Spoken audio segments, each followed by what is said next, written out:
Mr. Blake, thank you for sitting down and talking with us today. I know your family has had a long history and a relationship with the Chicago Defender. Can you talk to me a little bit about your family's history with the Defender?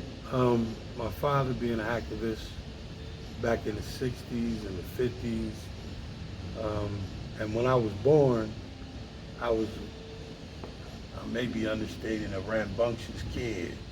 So my mother having three kids would make me go with my father. So each day there were things that we did at the Defender and the Urban League, and all of it was right down, was at State Street or Michigan Avenue, one of the two. Mm. And we would just go down making our loop. We'd end up at Push. I'd run around and push. Everybody tell me to stop running as I go past it. You know. But my father built St. James AME Church on the south side, the only crosswalk that goes across I-94, or the Dan Ryan. It was because a little girl was trying to cross from the other side of the street where the school is and come to church, and she got killed. So my old man got on original Mayor Daley and made him build that crosswalk across so that our parishioners didn't have to walk to either end. They could just come across the middle. Well, that was another thing. We recently ran a story on your father and his history as far as literally fighting for housing equality and Yeah. affordable housing Yes. across the city. So this is something your family has been involved in for generations at this point. Quite, Yeah. right. But I was built to do a certain job, and sometimes you don't realize what it is until it lands on your lap. We didn't choose this situation. The situation chose us. So if I have to represent my people, I'm going to represent them at the top of the level of being represented. I'm not going to embarrass my people or come out of some crazy bag, because that's not what we need. We need unity. We need to bridge the gap between the two judicial systems. See, there's a justice system for them, and then there's just us. And there's no humanity in that. So you're trying to tell me I'm less than you are. I'm less than human. Until you make me an equal human, we will not stop. Until you say it out of your mouth and put it in writing that we are equal. Humanity has no big eyes and little U's. You understand? But they're treating us. Why in 2020 do I have to sit here with you and explain to you that my son is a human being? Or that you're a human being when I'm talking to one of them? This is 2020. My father gave his life for our brothers and sisters. He left here fighting for us to have. At one point in time, they called it redlining. And in Evanston, there were lines that were drawn. And where those lines were drawn, black people couldn't live past those lines. They had to live within those lines. My father helped abolish those red lines in Evanston so that you could live anywhere you wanted. Well, I want to talk briefly about your son and how these events have completely changed your family's life forever. How is Jacob Blake? How are his children? How are you all doing? It's not something that you can just say in one sentence or one blurb. It's a ongoing battle that you must be prepared to fight. And my son is totally prepared to deal with this battle. He's been besmudged by the police, the news. I've been besmudged. I have death threats. For what? I didn't do anything to anybody. All I did was stand up for my son. And stand up for my community. And if you want to kill me for that, then it's time for me to go. If Allah sees fit, then that's what will happen to me. But until that day, I fight for mine, and I fight for my people. Because obviously, it's a changing of the guard. You understand? It's time for a change, and it's time to be serious about what we're doing and put our nose back down. See, we were satisfied for too long, but we received nothing. So it was all an illusion. You know, it was an illusion. We're still talking about voter registration and rights in 2020. It's an illusion, and they have control over the illusion. So we gotta fix it. We gotta fix it. One of the things that I noticed with any of these cases, but particularly yours and your son's, is that when these incidents happen in an election year, then they become very politicized, and it moves away from the actual message of ending police brutality, of seeing people for human beings. What has been the challenge with you and your family to keep the message where it needs to be? Well, because my family is united, and because I'm the spokesperson, we keep our lines of what we're going to speak on tight. You know, one doesn't speak over here and doesn't know what the other one is speaking on. We keep it tight so that we understand. If you listen to any of my interviews, I make no political one way or the other. Right. I'll speak about a person and what that person has done, but I won't speak about a party or making a choice. I want everyone to get out to vote because that's important, the importance of voting. I don't care which way you vote, one way or the other. Vote. Vote. We understand what we have to do, but I'm not going to spout my political opinion right now. I will eventually, because I definitely have one. But right now, that's not, our concentration is on the health of my son, not on who's doing what. It's on the health of my son. Now, once he's stable, now it goes to changing these laws. And whatever when I go to DC and I sit in DC and I lobby for these changes, that's when it becomes political. What would you like to see happen in regards to police reform? Do you believe in defunding the police?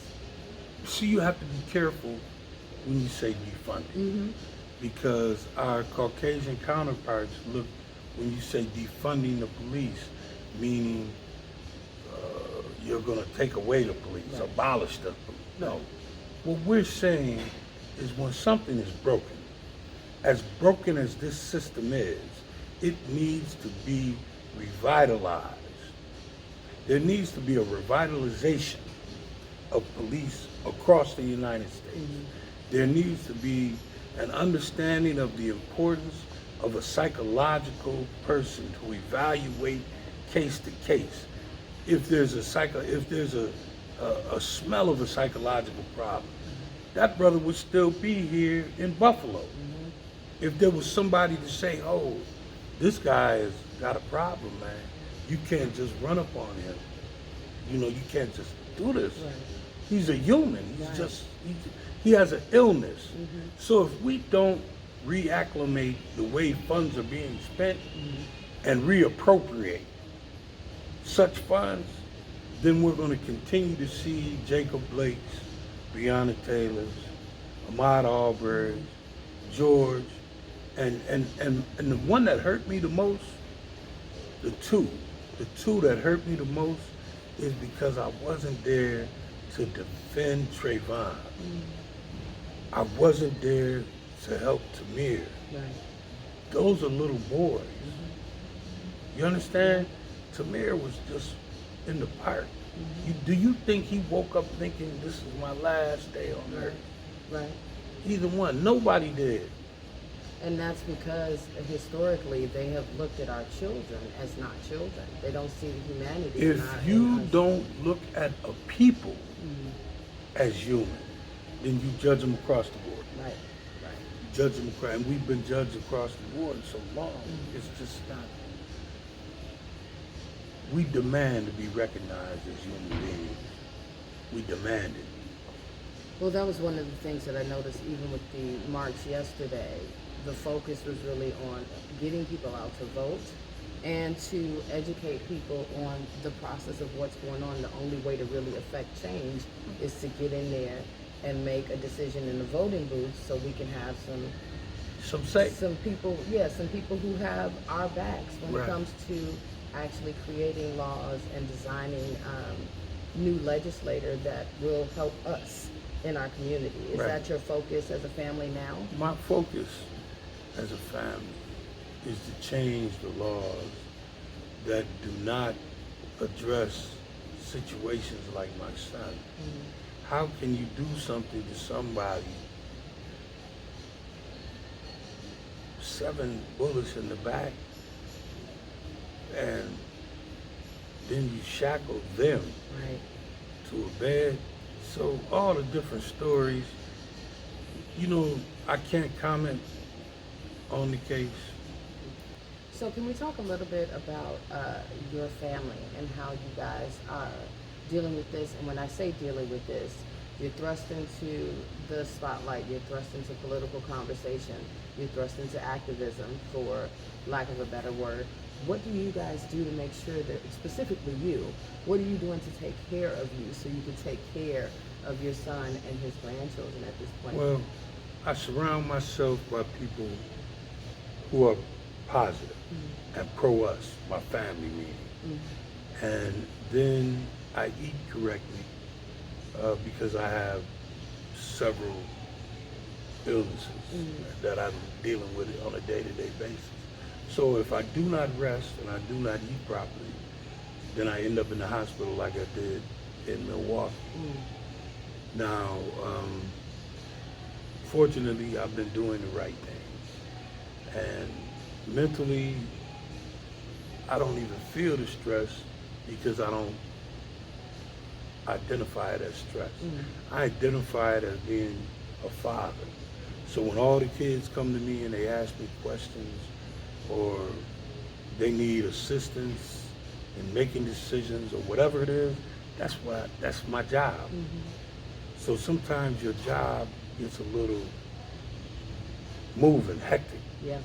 But it's your job to be able to elevate yourself to keep your job from being over what you know That's what I'm right. you That's right. you redirect your energies. So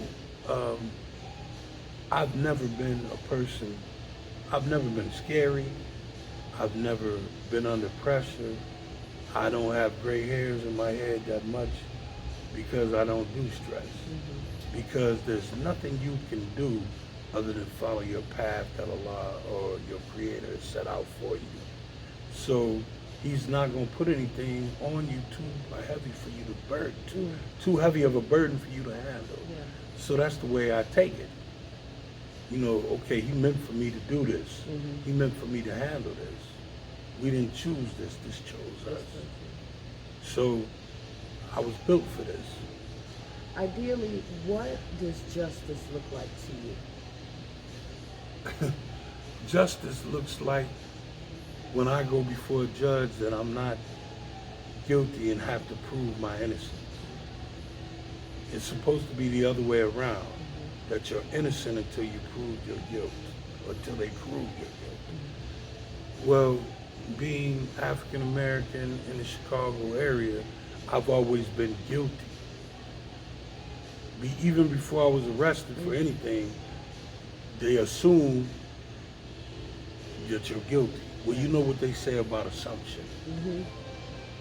All right, I'm 50, however old I am. I've never had a felony. But I've never had a felony. I own my own business for 33 years. I never had a felony. My son's 29. He's never had a felony. Yeah. So you can listen to whatever you want to listen to.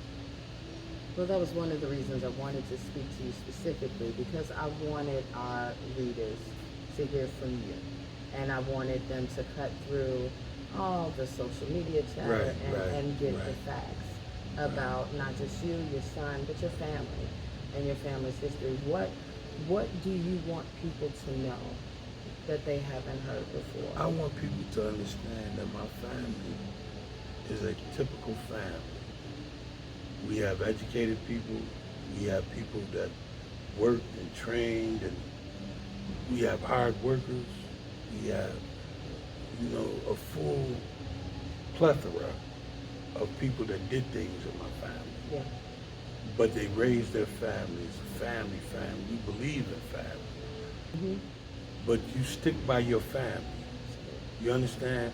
If we got a bag of beans and a bag of rice, we gonna eat these beans and this rice, and I'm gonna make some hot water cornbread, and we all gonna eat. We all gonna eat. That's it. That's family. Mm-hmm. Family ain't, I don't eat no beans.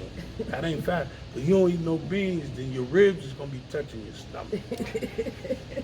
So we share everything we have. Yeah. And we understand the importance of sharing.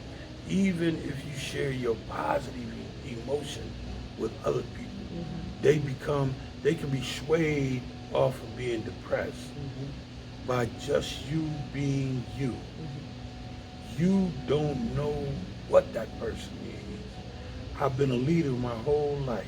I've never had the opportunity of following anybody. Mm-hmm. I've been a leader because I understood that you can't ask somebody to do something that you won't do.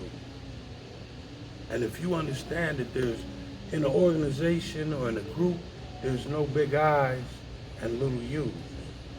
You understand what I'm saying? Yeah. It's about the marriage of the plan. Mm-hmm. But if you don't know the plan, then you can't be married to it. You can't be selfish with the plan. You have to share the plan so everybody feels a part. Mm-hmm. So when they feel a part of that plan and you implement that plan, there's nothing more satisfying to be a part of that, because you've already accomplished something. Yeah. And most people, sometimes they never finish. Mm-hmm.